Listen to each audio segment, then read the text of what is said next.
TVC, a TV do Correio da Manhã.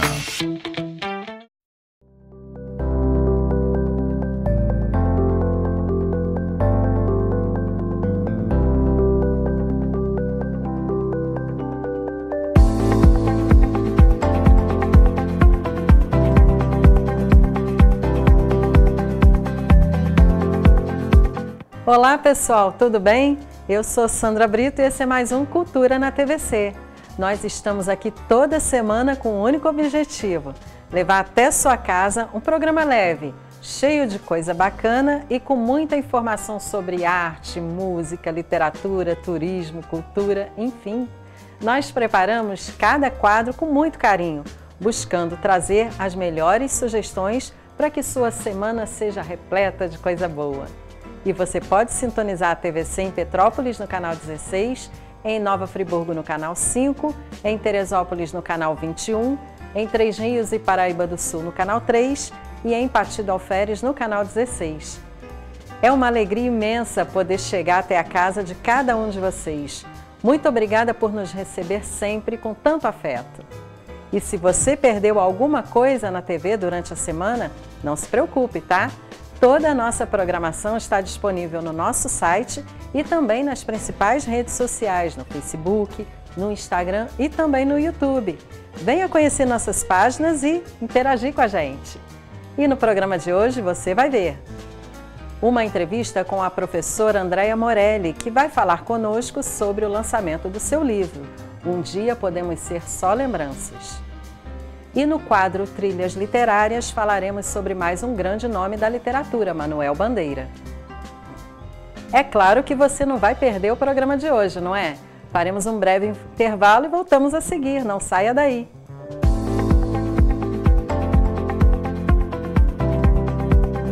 O tom confessional e autobiográfico na epistolografia de Machado de Assis. Um estudo inédito acerca de um dos grandes nomes da literatura mundial, pela autora Sandra Brito. Já à venda em todo o país e em chiadobooks.com.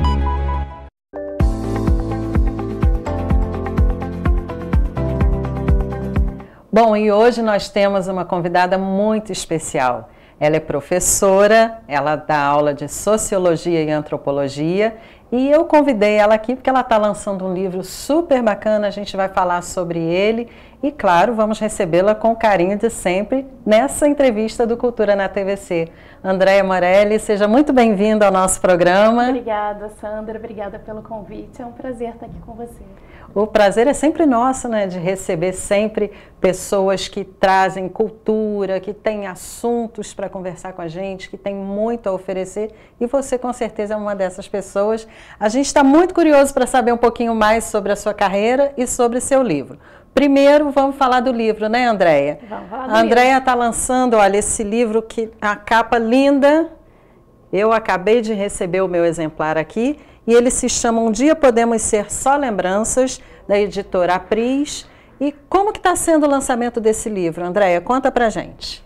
Ele foi publicado agora no início de fevereiro, de março, e ainda não teve o lançamento, porque os livros chegaram bem quando a gente teve o período das chuvas em Petrópolis. Sim. E aí a gente ficou aguardando um pouco para fazer o lançamento, e aí as coisas foram se atropelando. Daqui a um tempinho a gente vai ter o lançamento oficial. Por enquanto ele está publicado, está à venda nas livrarias, na editora, mas a gente ainda não fez o lançamento.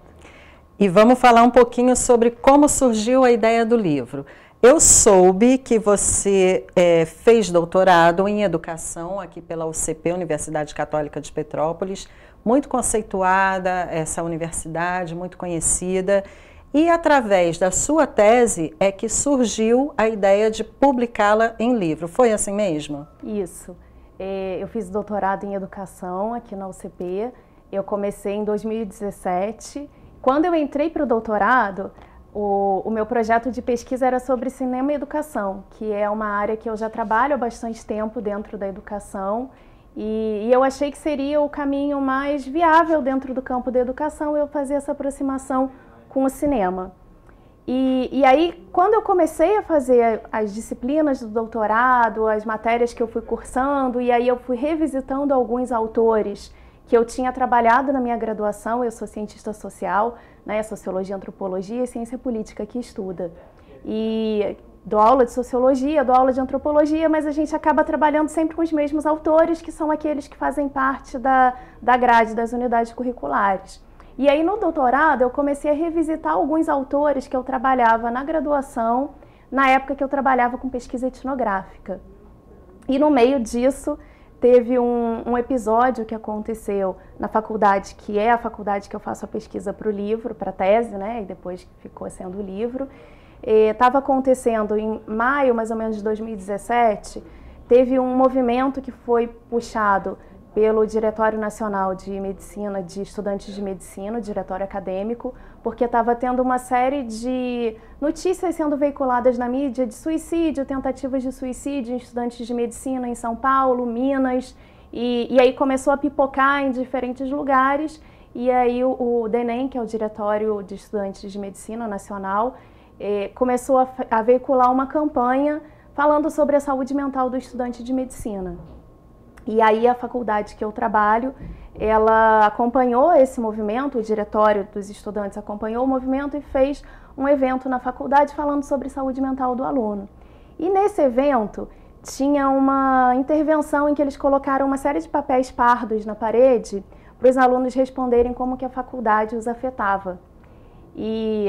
Foi nesse momento, né, que eu estava revisitando esses autores, eu estava chegando na faculdade, estava aquele que eu chamo na tese de muro de lamentações, era assim, quanto mais papel pardo colocava, mais os estudantes escreviam e falando sobre suas angústias, sobre suas dificuldades e alguns relatos explícitos de ideação suicida.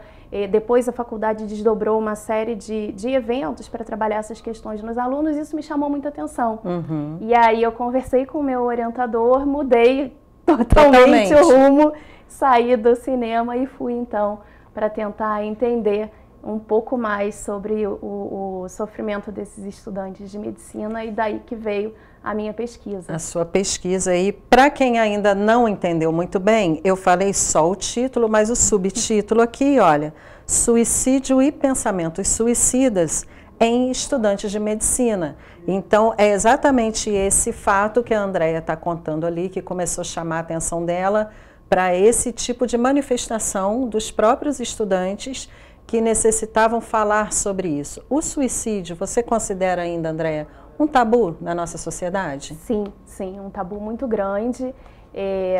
Tem todo o histórico do suicídio, né, da história do suicídio, do termo que vem da antiguidade, e como que essa própria história ajuda a gente a entender um pouco do estigma do suicídio, a questão religiosa, que algumas pessoas não podiam ser enterradas nos mesmos cemitérios que os outros, a questão da culpa, um estigma muito grande sobre as famílias. Então, a própria saúde mental é um termo que carrega um estigma muito grande. Verdade. A gente vê, as pessoas falam tranquilamente que tem uma consulta com cardiologista, que tem uma consulta com oftalmologista, dificilmente alguém diz que eu vou ali numa consulta com meu psiquiatra. Com meu psiquiatra. E quando fala já é mal visto, né? Exatamente. Então tem todo um tabu, tem todo um estigma que ainda incide sobre a questão do suicídio, sobre a questão da saúde mental. E você que estudou a fundo esse tema, como que é trabalhar isso dentro de uma faculdade onde, pelo menos nós que somos professores, eu também sou professora universitária, professora de ensino básico, assim como você também, então a gente vê isso muito claramente desde os pequenos, né? A gente já percebe, infelizmente, esse número muito grande de alunos com depressão, com crises de ansiedade e que vão se desdobrando, e infelizmente muitos acabam tendo ou tendências suicidas ou infelizmente chegando a vias de regra, né? E como que você vê isso dentro de uma faculdade de medicina, que é o recorte do seu livro, da sua pesquisa, num curso que a gente imagina assim, a pessoa alcançou tudo o que ela queria, ela entrou para uma faculdade de medicina, né? Como que a gente explica esse alto número, essas tendências tão avançadas que as pessoas sentiram necessidade mesmo de expor, que foi o que você visualizou, concretizou ali no muro de lamentações, como você chamou, e como que a gente explica isso para uma sociedade que pede muito, que exige muito, e que esses alunos são aqueles, entre aspas, privilegiados que chegaram lá? Sim, e aí você falou de uma coisa que é muito importante, que aparece bastante na minha tese, que é essa questão da estrutura da Sim. sociedade, né? Como que tem uma estrutura que espera determinados comportamentos de determinados estudantes, que tem um olhar para determinadas carreiras e como que isso também acaba interferindo. Só voltando um pouquinho, você estava falando do ensino básico, e a própria autolesão a gente percebe crescendo cada vez mais, você falou dos pequenos, né? O quanto que a gente vê o índice de autolesão em adolescentes e pré-adolescentes, 10, 11, 12 anos já crescendo. Vamos até fazer uma pausa aqui, Andréia, vou te interromper um minutinho, para chamar a atenção dos pais, né?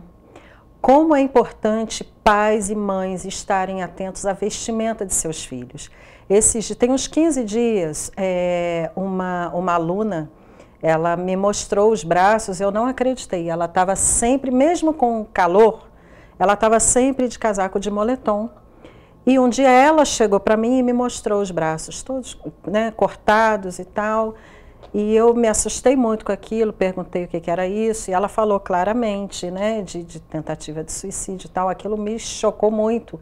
Mas eu, como professora, nunca tinha reparado que o fato de ela estar sempre com os braços cobertos, ela poderia estar escondendo alguma coisa. Como é importante perceber até o detalhe da vestimenta que pode estar escondendo uma dor que está ali exposta, né? Sim, e aí você falou da estudante que falou, né, como eles falam, eles querem falar.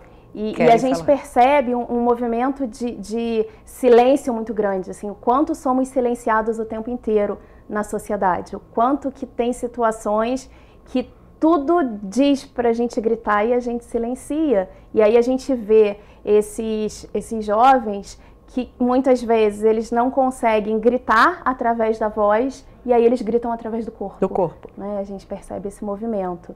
Mas voltando à sua questão, falei até da questão da autolesão para mostrar, e eu acho isso muito importante de ser reforçado, porque eu fiz a pesquisa em uma instituição específica, privada, de Petrópolis, fiz a pesquisa lá, mas é importante deixar claro que o que eu identifiquei ali não tem relação direta com o lugar, mas sim com toda uma estrutura social. Então, do mesmo jeito que eu falo, e aí foi o recorte que eu fiz, sim, por conta do evento, né, que eu chamo de drama social, que desencadeou nessa situação. E aí, por conta disso, eu fiz esse recorte para os estudantes de medicina, mas poderia ser da enfermagem, poderia ser estudantes de engenharia, poderia ser estudantes do ensino médio, porque a gente vê essas dificuldades com relação ao silêncio que acontece o tempo inteiro, muitas angústias,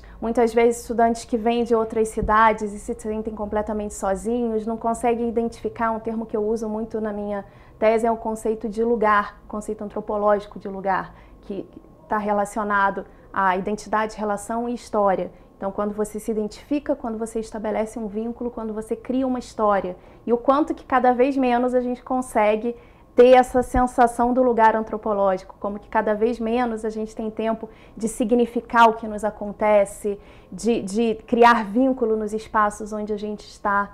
E isso acontece no curso de medicina e acontece nos outros cursos. No curso de medicina, acaba que tem o fator do peso do estudar medicina. Então, muitos estudantes, eles já chegam em sofrimento psíquico no primeiro período, porque passaram, às vezes, anos na tortura do pré-vestibular. Então, eles já chegam, muitas vezes, fragilizados. Fragilizados, essa é a palavra, né? Exatamente. E aí tem toda uma cobrança deles mesmos com relação às notas, de que não pode cair o rendimento.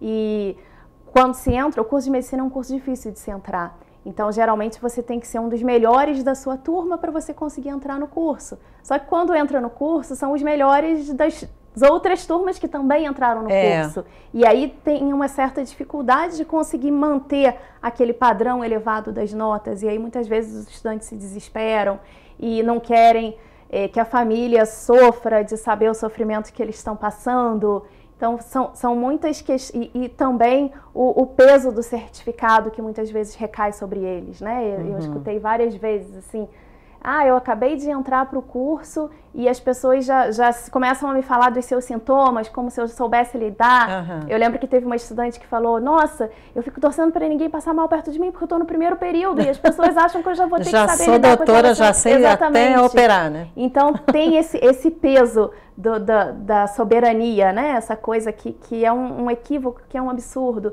recair sobre a medicina, mas que a gente sabe que tem um certo endeusamento desse curso.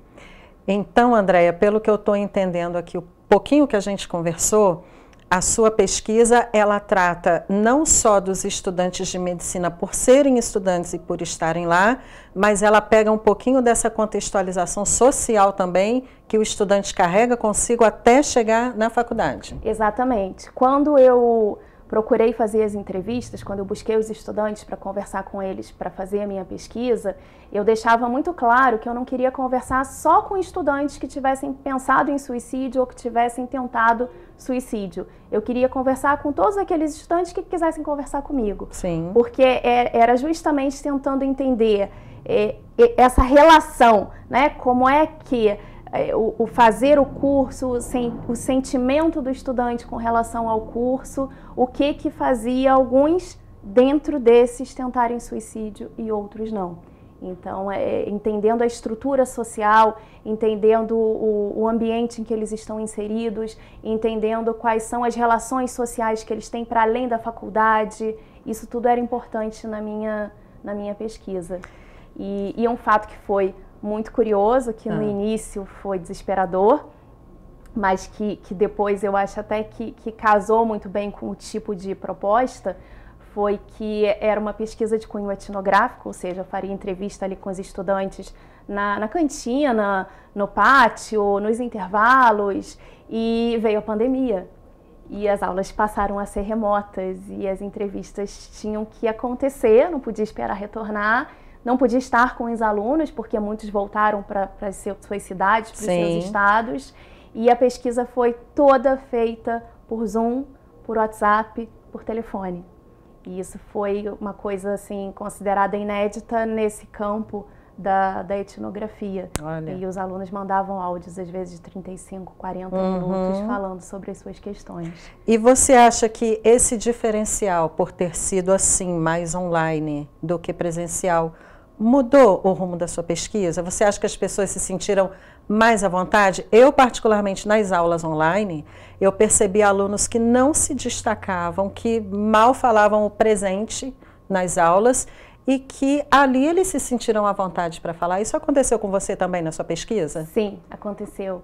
E por isso é que eu falei que no início foi desesperador, mas depois eu acho até assim, depois refletindo sobre o que tinha acontecido, já escrevendo a tese, eu me dei conta de que talvez tenha sido a melhor forma de abordagem, porque eu deixava muito claro que eles podiam fazer contato comigo a hora que eles quisessem. Então, a gente tem essa facilidade no WhatsApp, né? E às vezes eu mandava uma pergunta e falava, olha, quando você puder, você me responde. E eu falava, se tiver alguma coisa que eu não estiver perguntando que você queira dizer, você pode falar a qualquer momento. E volta e meia vinham esses áudios longos, assim, professora, hoje eu estava na aula, aconteceu tal coisa, aí eu logo lembrei da sua pesquisa.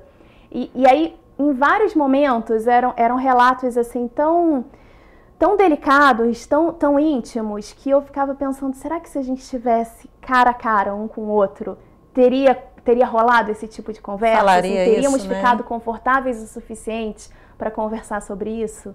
Então, eu acho que no final acabou facilitando muito a forma como a pesquisa foi conduzida.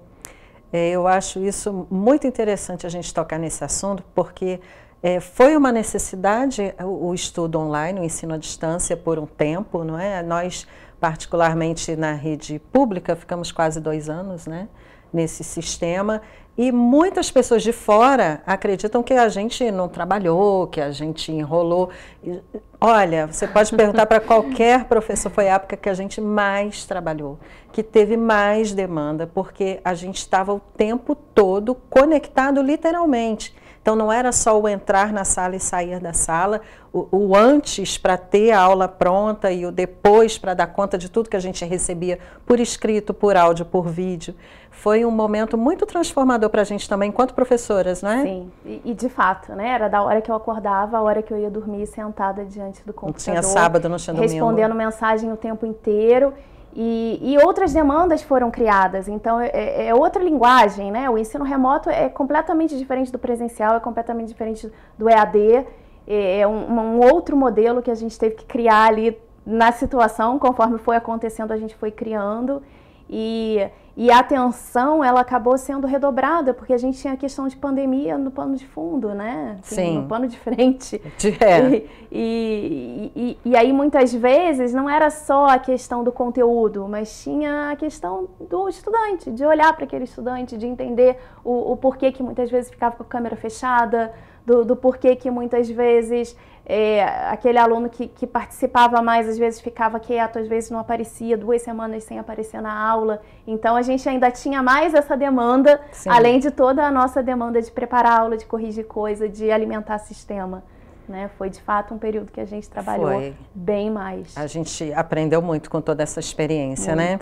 Bom, e aí vamos falar mais um pouquinho sobre o livro, Andréia. O livro, ele já está à venda? Tá. Como que as pessoas que se interessaram, que querem conhecer a sua obra, como que elas podem acessar? Ele está disponível pela Editora Pris, né? A Editora Pris tem um desconto, se compra direto por lá. Está disponível também pela Amazon, Lojas Americanas, Magazine Luiza, Livraria Cultura, e está disponível na forma livro físico, né? Em breve vai ser disponível no modelo de EPUB também. Ah, que ótimo! Muita gente agora está preferindo exatamente, assim, né? Ainda não saiu, mas vai sair em breve o formato de EPUB. Quem é de Petrópolis consegue comprar e adquirir diretamente comigo. Sim. E aí, qual a melhor maneira de entrar em contato com você? Você tem um Instagram, você deixa e-mail, o que você prefere? Pode ser pelo Instagram, meu Instagram é andrea.morelli, pelo Facebook. Morelli com L ou 2? Um L só, Andréia sem I, sem acento, Morelli com L só, tudo mais simples. E o Facebook também, Andréia Morelli.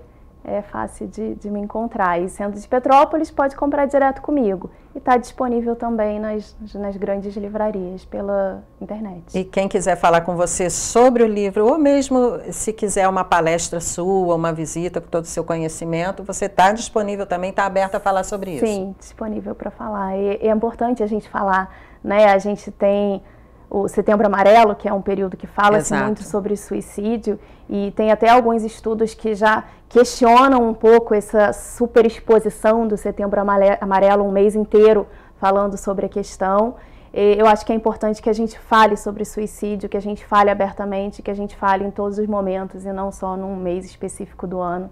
Então, estou sempre disponível para conversar sobre o livro, para conversar sobre a tese, para conversar sobre suicídio, autolesão. Eu fiz uma especialização em intervenção na autolesão, na prevenção e na pós-venção do suicídio, na mesma época que eu estava fazendo o doutorado. Professora doida assim mesmo, né, gente? Não tem como ser diferente.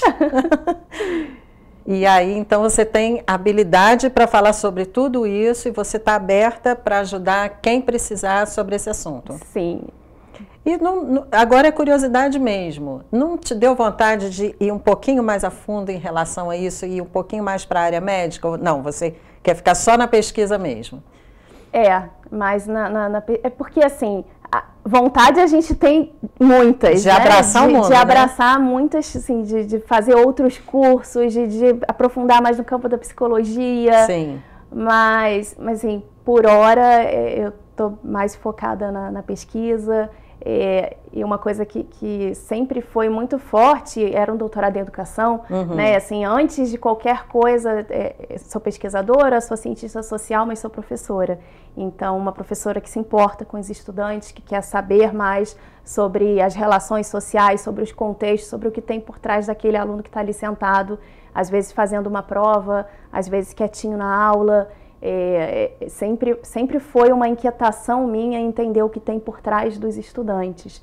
Então eu acho que esse é o caminho foi o caminho que eu encontrei de juntar essas duas coisas, a Andréia pesquisadora e a Andréia professora que se importa e que quer conhecer um pouco mais da realidade social dos estudantes. É ali que você vai atuar e aplicar esse conhecimento. Exatamente. Entendi.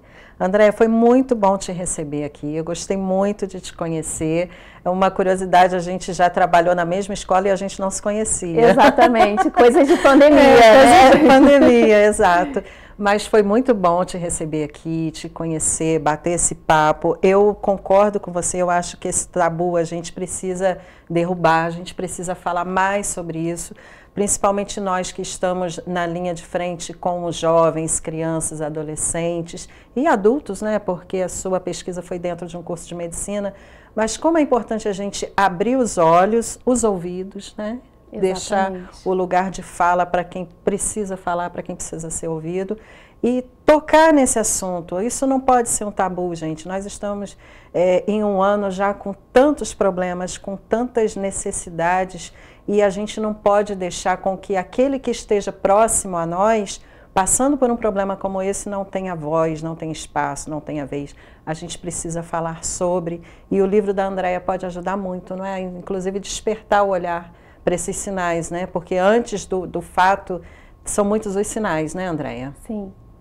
Olha, te agradecer muito. Uma coisa que você falou que é muito importante é, assim, às vezes a pessoa está do nosso lado e só quer falar, só quer que alguém olhe, né? Assim, um olhar, um sorriso já faz, às vezes, muita diferença. Exato. E o quanto que a gente convive com pessoas e a gente, às vezes, não olha para as pessoas que a gente convive.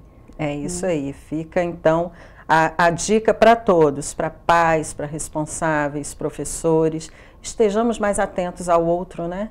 Porque a dor do outro é a nossa dor. Exatamente. Então, conhecendo o outro, a gente se conhece também, a gente ajuda e cada vez mais a gente tem que lembrar o quão humanos nós somos e o quanto nós precisamos estar sempre ligados a esses sinais do que o outro precisa e do quanto a gente pode transformar a vida do outro com pequenas atitudes, às vezes só prestar atenção no que o outro tem a dizer.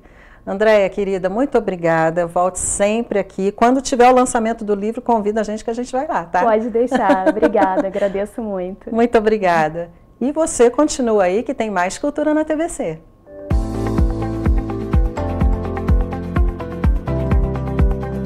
O tom confessional e autobiográfico na epistolografia de Machado de Assis. Um estudo inédito acerca de um dos grandes nomes da literatura mundial pela autora Sandra Brito.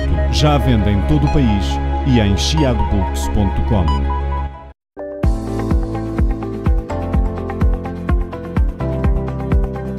E chegou o momento de conhecer mais um grande nome da literatura. É hora de mais um Trilhas Literárias.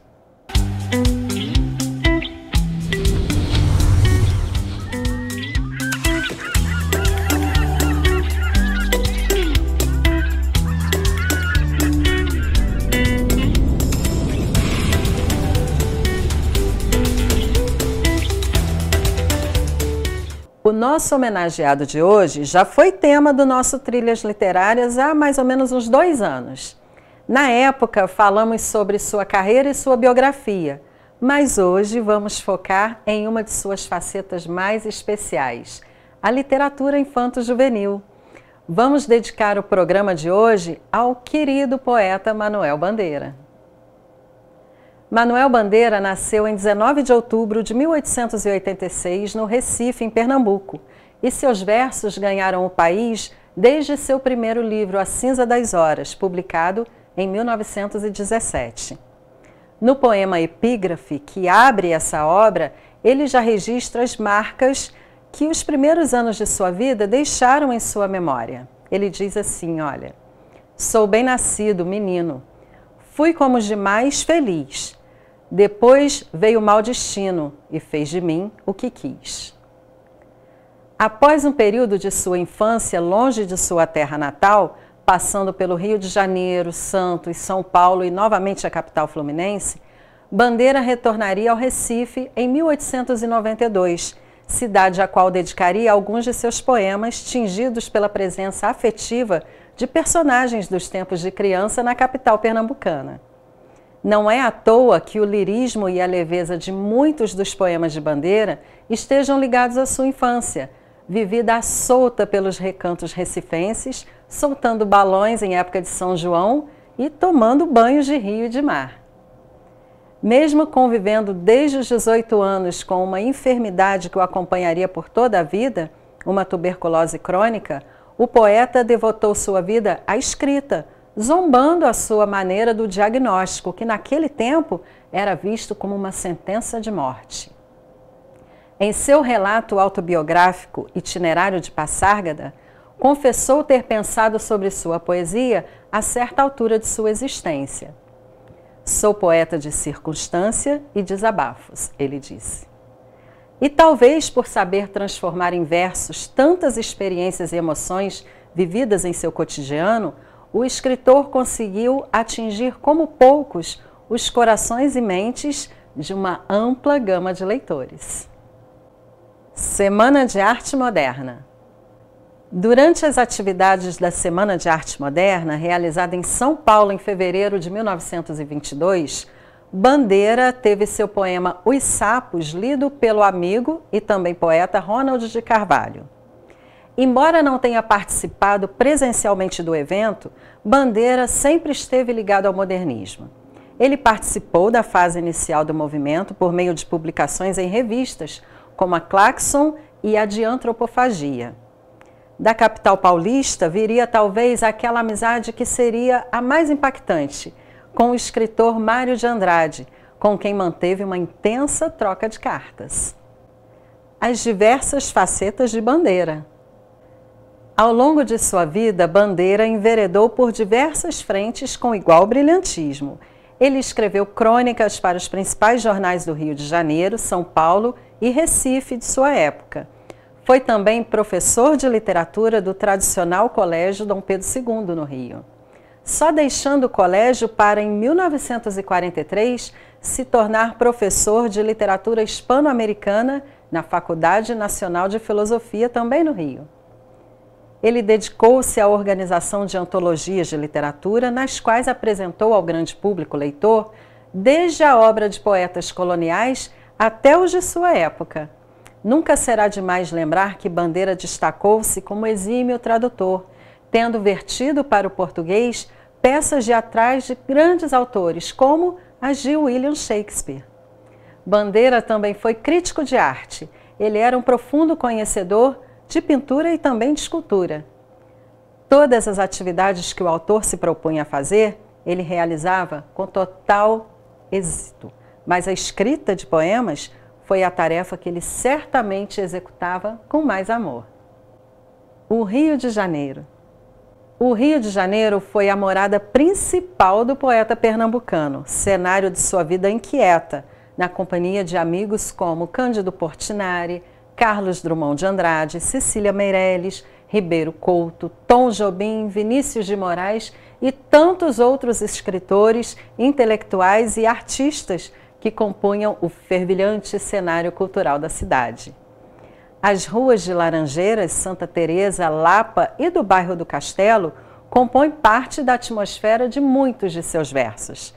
O poeta versejou com maestria e naturalidade os cantos da cidade que o acolheria, abrindo seus segredos ao leitor através de sua palavra sensível e apaixonada. Hoje, uma estátua do escritor é que compõe a paisagem no centro do Rio. Além do Rio, é inegável o papel que Petrópolis teve na vida do autor. Certa vez ele disse: "Sou natural do Recife, mas, na verdade, nasci para a vida consciente em Petrópolis, pois de Petrópolis datam as minhas mais velhas reminiscências. Procurei fixá-las no poema Infância. O que há de especial nessas lembranças? Não importa serem tão vagas, elas encerram para mim um conteúdo inesgotável de emoção." Foi na cidade imperial, inclusive, que ele teria descoberto a tuberculose, mais particularmente na fazenda Santo Antônio, em Itaipava, onde ele passava férias. Após o passeio a cavalo, Bandeira teria se sentido cansado e abatido. À noite, ele teria expelido sangue durante a tosse pela primeira vez. Vários de seus poemas foram escritos aqui em Petrópolis. Muitos deles estão presentes no livro O Ritmo Dissoluto. Manuel Bandeira para crianças. Ao longo de sua extensa obra poética, Bandeira concebeu muitos versos que foram lidos por crianças e jovens. Se ele de fato tinha a intenção de alcançar este público, é difícil saber. Um dos aspectos que acabaria fazendo com que suas linhas tocassem os pequenos é sua habilidade para criar um mundo repleto de magia, como em Céu. A criança olha para o céu azul. Levanta a mãozinha, quer tocar o céu. Não sente a criança que o céu é ilusão. Crê que o não alcança quando o tem na mão. O humor é outro traço que cativaria desde sempre as crianças. Bandeira aquece a alma infantil ao tingir situações corriqueiras com um colorido cômico todo especial, em versos como os do poema Porquinho da Índia. Quando eu tinha 6 anos, ganhei um porquinho da Índia. Que dor de coração me dava, porque o bichinho só queria estar debaixo do fogão. Levava ele para a sala, para os lugares mais bonitos e limpinhos, ele não gostava. Queria estar debaixo do fogão. Não fazia caso nenhum das minhas ternurinhas. O meu porquinho da Índia foi a minha primeira namorada. A natureza ocupa lugar de destaque em muitos de seus versos. Plantas e bichos, com suas cores variadas e movimentos harmoniosos, entram e saem das criações do poeta. Muitas vezes, Bandeira recorria à sonoridade das palavras e à fala popular, algo muito comum entre os modernistas. Essa capacidade simples e doce de escrever encantava os pequenos, como no poema Trem de Ferro. Café com pão, café com pão, café com pão. Virgem Maria, que foi isto, maquinista? Agora sim, café com pão. Agora sim, voa fumaça, corre cerca. Ai, seu foguista, bota fogo na fornalha, que eu preciso muita força, muita força, muita força. Há muito ainda a ser explorado na obra poética de Bandeira para aproximar o público infantil do universo da leitura. É nossa missão como professores e amantes da literatura fazer essa ponte entre a criança e o livro. Certamente os frutos serão mais tarde colhidos, por meio do plantio das sementes que lançamos hoje, no fértil terreno onde povoam os sonhos e a esperança. Esse mesmo, o belo e sagrado terreno chamado infância. Bom, eu vou aproveitar a inspiração de Bandeira e vou eu mesma escrever uns versos. Espero que vocês tenham gostado de conhecer um pouquinho mais sobre esse grande poeta. Semana que vem eu espero você para mais um Trilhas Literárias. Até lá!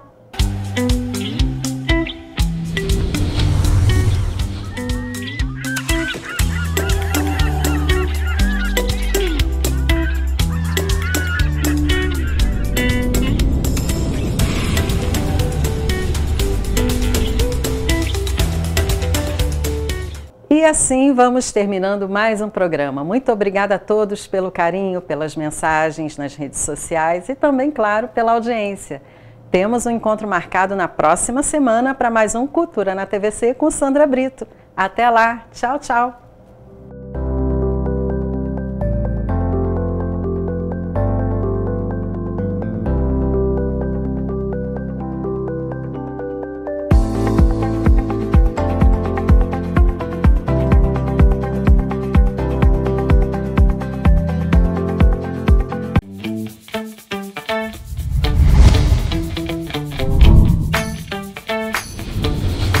TVC, a TV do Correio da Manhã.